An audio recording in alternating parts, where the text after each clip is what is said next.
तो बच्चों chemical kinetics का डेरिवेशन क्लास में कराया था मैंने, तो बहुत सारे बच्चे अब्सेंट थे।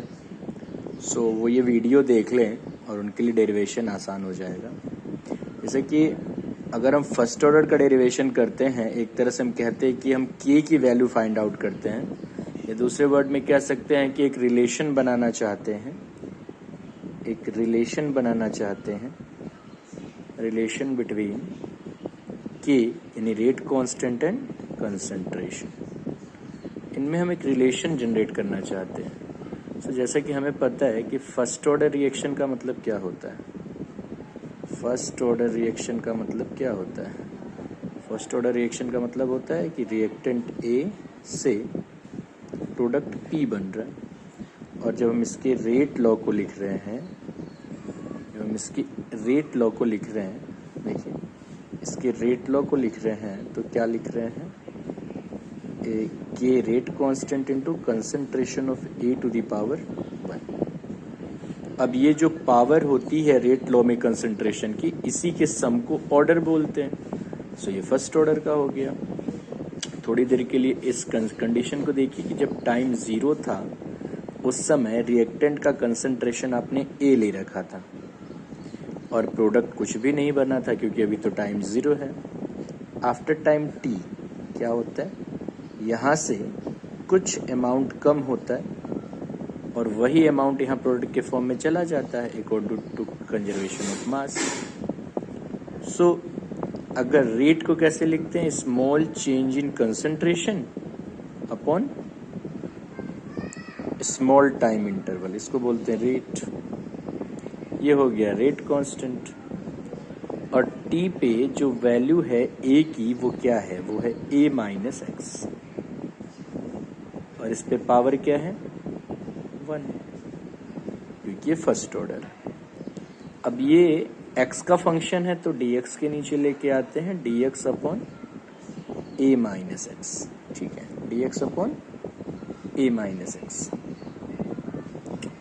और इधर क्या मिलता है हमें k dt।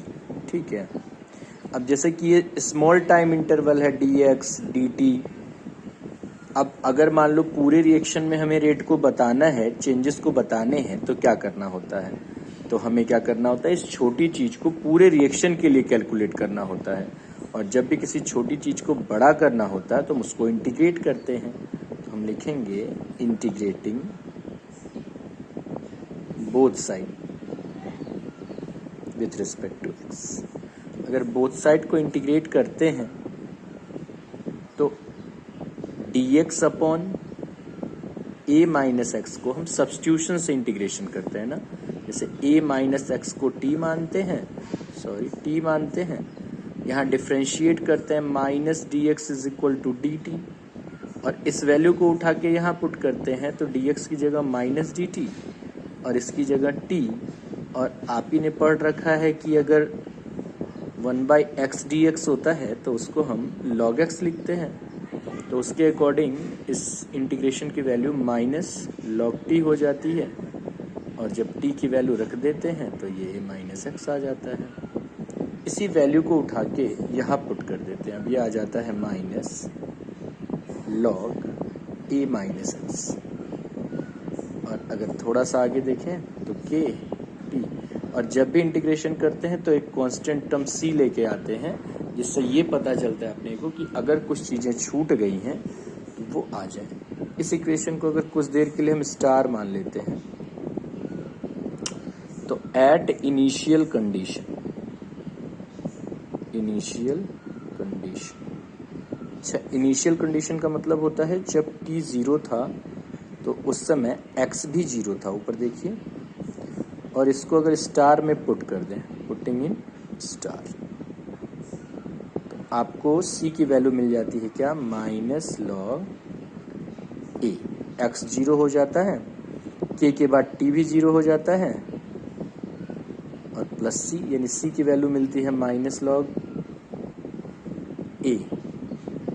इसको पुट कर दीजिए, पुटिंग इन स्टार, स्टार वाले इक्वेशन में पुट कर दीजिए, तो आपको क्या रिलेशन मिलेगा, देखिए जरा, आपको मिलेगा minus log a minus x k t plus minus log c. Minus log c को इधर लेके आइए, लॉग ए सी नहीं a minus log a minus x is equal to k T.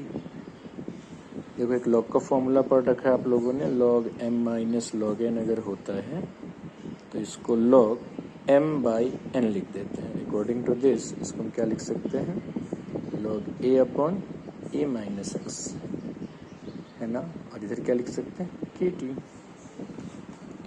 अब क्या होता है कि जब आप लॉग का बेस चेंज करते हैं, जब लॉग ई को लॉग 10 में कन्वर्ट करते हैं तो उसमें 2.303 मल्टीप्लाई हो जाता है। So changing the base of log, question ये है कि क्यों चेंज कर रहे हैं, तो इसलिए क्योंकि हमारे सारे लॉग टेबल बेस 10 में होते हैं। सो ये हो जाएगा 2.303 log a upon a minus x, और यहाँ क्या होता है, के टी। इसके बाद देखो क्या, अगर यहाँ से उठा के आप देखो तो k इज इक्वल टू क्या मिल जाता है, k इज इक्वल टू मिल जाता है 2.303 upon T log a upon a minus x. ये k की वैल्यू है फर्स्ट ऑर्डर रिएक्शन के लिए। a क्या होता है, तो a होता है इनिशियल कंसंट्रेशन, ठीक है ना। t क्या है, टाइम पीरियड, और k क्या है, रेट कांस्टेंट। अब अगर इसी में आप हाफ लाइफ टाइम की कंडीशन ले आते हो, हाफ लाइफ टाइम, आपको पता है हाफ लाइफ टाइम क्या होता है। हाफ लाइफ टाइम का मतलब ये होता है कि जितने टाइम में आपका इनिशियल कंसंट्रेशन आधा हो जाए, इस टाइम को क्या बोलते हैं, हाफ लाइफ टाइम। इसको बोलते हैं हाफ लाइफ टाइम। तो अगर इसको इसमें पुट कर दें, हाफ लाइफ टाइम की कंडीशन लगा दें, तो क्या हो जाता है, देखिए ये हो जाता है k is equal to 2.303 t half, क्योंकि हाफ लाइफ टाइम हो गया, और log a upon a minus x, और एक्स की वैल्यू क्या हो जाती है, a/2।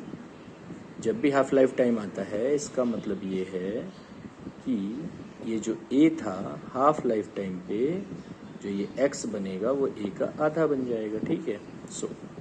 तो पूरी वैल्यू ये अगर आप सॉल्व करेंगे तो आपको मिल जाएगा k इज इक्वल टू 2.303